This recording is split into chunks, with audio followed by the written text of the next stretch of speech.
This trip is to the Ribeiro wine region in the northwest of Spain in Galicia. And in the Ribeiro region, there's approximately 100 wineries. It is a DO.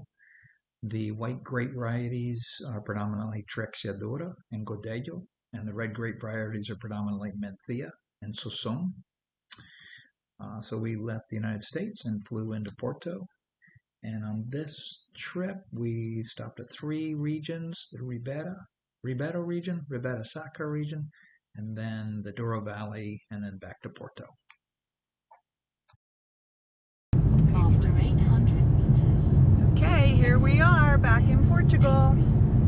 We are headed to Spain. Ribeiro. Going to the Ribeiro region, Ribeiro wine region. Then take the exit. And we just left the Porto airport, picked up our car, and now we're getting on the A3. The A3 going north up out of Portugal to Spain. Let's see, this thing wants me. After 100 meters. And funny story, A3. the same guy that rented us a car last year rented us our car this year. Oh, shoot, I missed it. I did it again. There's light at the end of the tunnel. And we're still driving up into Spain. Have we crossed into Spain yet? I don't think we have. A few more minutes before Yeah. we cross. Beautiful scenery. So this portion of the trip, leaving Porto and going up to the Ribeiro region, is about 2 hours. And so you can see it also goes by Rias Baixas, so you can stop there. But we went to directly to a winery to start with. That was our goal, and before we went to the hotel. España. Here we are in Spain. Woohoo! So the hotel that we picked was this Gandalera Turismo Rural, and that was kind of right along the river, right around the river. And so the first winery we tried to go to was this Adega Castro Rey. And then it turned out you really need to get reservations. They didn't respond to our reservations. So we went there, but it was in the middle of town, and their winery, or where they, I guess, have tastings, was up on the hill. So you really kind of need to be ahead of the game in this one. And that's the Viña Costeria Bodega. I'll talk about that in just a minute, but that's ultimately where we purchased some wine before we went over to the hotel. So one of the activities that you could do is go to this museum. It's a Galicia wine museum, and it's only about 5 minutes away from the hotel or from the main part of town. It's right there on the map, and there's no charge. It's a free museum. We stayed at the Gandarella Turismo Rural. It was about 113 euros, including the breakfast. So after we weren't able to find the first winery, then we went to this marina, and they have a little bit of a small cafeteria. We didn't buy anything there. It seemed pretty sparse. And but we just walked around town. There were some kids there that looked like they were on a field trip. Went to the lake. So we did a little exploring, looking for different wineries, and in the end, it really turned out that wineries didn't map exactly to the Google Maps location. Some were in downtown streets where it may have been a storefront and nobody was there. Pretty. So ultimately, we went to the largest one, which was the Viña Costeria. Yeah. These were a couple of the signs and the routes in town as we were trying to look around for something, but we ended up at this winery. It was a very large-scale production facility.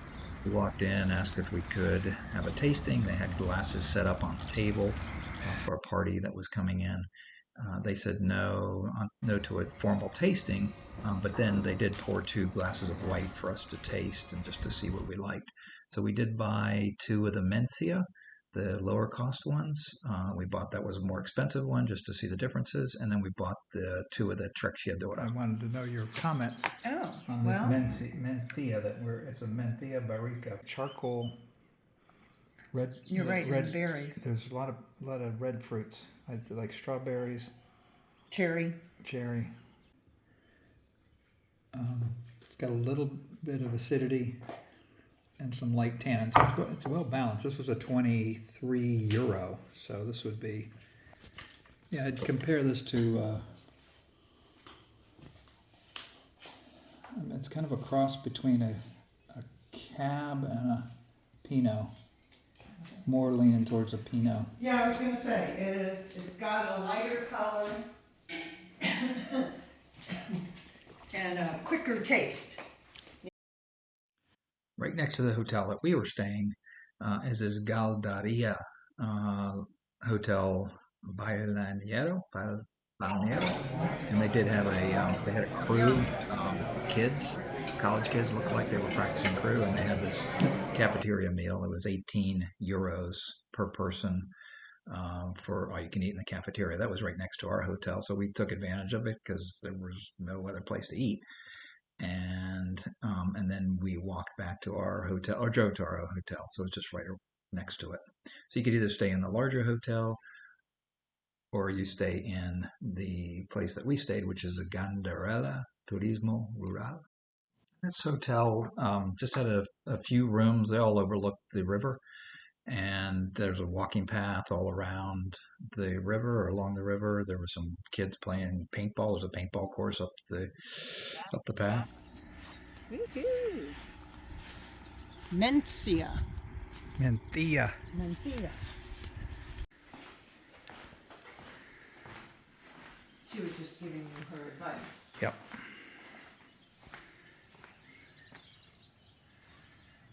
And so we sat out on the lawn chairs because nobody was there. Olga is the caretaker or the hospitality person, maybe the owner, part of the winery also, because this is a winery / hotel. And so we waited outside. There you go, Adega Gandarella. We waited outside, and about 4 o'clock, Olga was back and checked us in and got us all situated. And this is behind the hotel. This is some of the original winemaking equipment or winemaking